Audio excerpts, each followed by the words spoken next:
Ano po yung hearing ni Senator Amy Marcos regarding the arrest of former President Duterte, and in her opening speech, she said, ganito na ba ang nangyayari ngayon? Isinuko natin si Rodrigo Duterte sa dayuhan na parang wala siyang sariling bayan. And she also said, since when the Philippines became a province of the Hague, kung kaya gawin sa dating Pangulo, sino na lang ang susunod? Does Malacanang want to respond? Okay.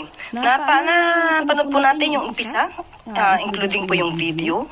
Yung video na may mga sound effects pa na para talagang maladrama ang dating.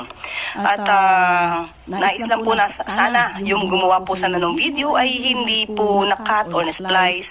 Napakita rin po sana kung paano naharas ang kapulisan habang isinasagawa po, no? Ang pag-aaresto, yung pagsiserve ng warrant of arrest kay dating Pangulong Duterte. Sa ating palagay, naging